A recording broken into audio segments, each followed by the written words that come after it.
Hello, I'm Richard Ridge for Broadway World. Following a critically acclaimed, sold-out run on London's West End, James Graham's play Ink has come to Manhattan Theatre Club's Samuel J. Friedman Theatre, directed by Rupert Goold. It welcomes back to Broadway Bertie, Carvel, and Jonny Lee Miller.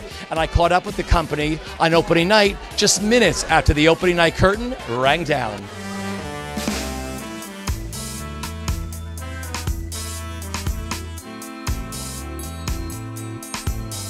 I mean, I couldn't have asked for it to go any better, really.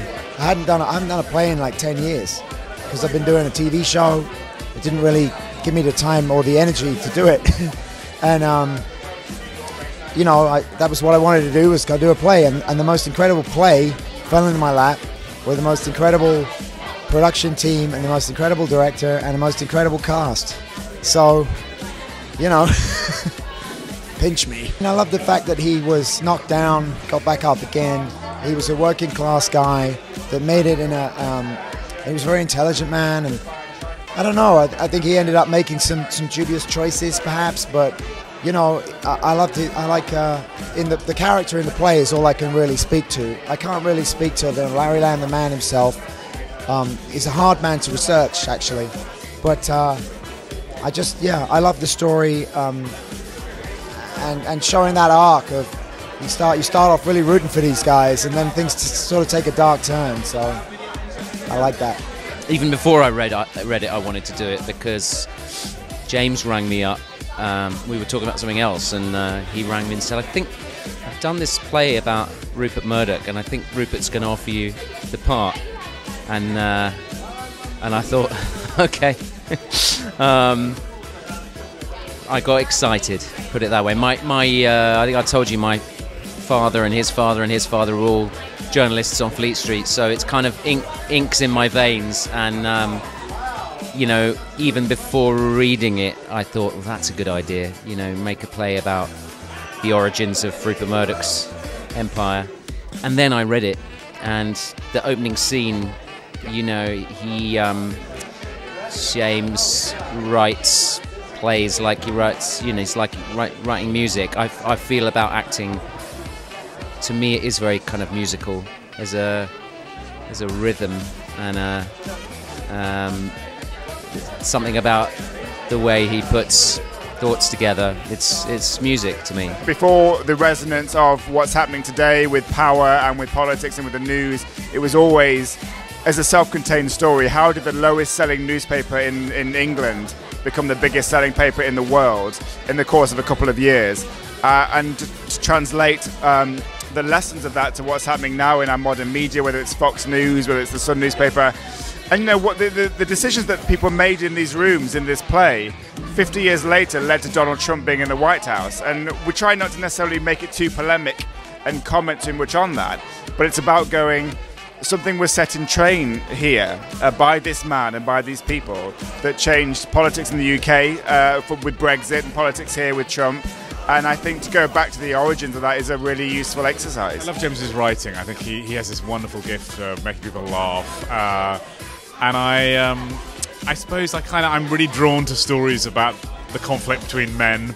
You know, both the men in it are, I guess, vaguely my age, and there's a very particular thing about sort of the testosterone of male competition, and also it was a period of history that is sort of fascinating, and there's nothing as a director that's better than creating a world or like reanimating a world, and so all those things really appealed.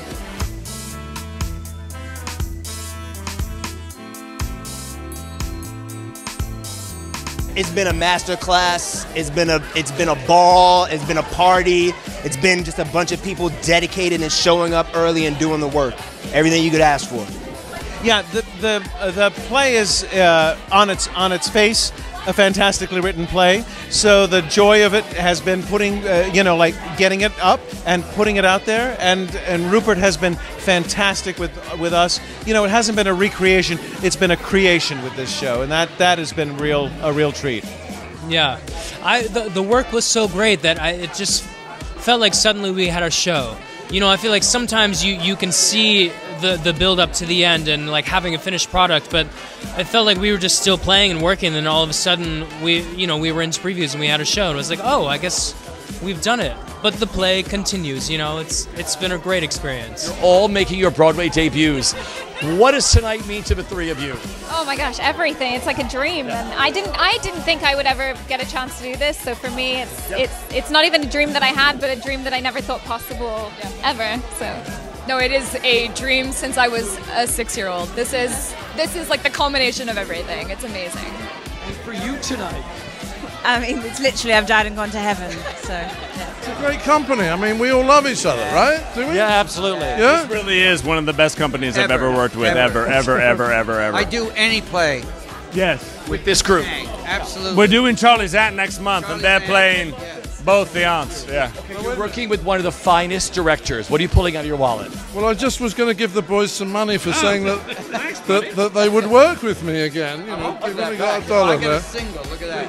You got a 20. You got a single, right? I know. He did give American, which is disappointing because he's from England. Some of this money is very confusing. He asked about the director. He asked about the director. What about Goold? Was there a director on this? Well, wait a minute. Was he English, the director? Rupert Goold is, he's always smiling and laughing. He's one of the most joyous directors I've ever worked with. True. And yet, he's so specific. I think there's a line I have in which I have a note on every word except the conjunctions, and none of the notes contradict themselves. And even they're all playable. Yeah. No, Goold is annoyingly accurate and charming in the most amazing way, and I love him, and he's ruined me for life. Yes, Goold is gold, and I'm spoiled. Yeah. Spoiled. Oh my God.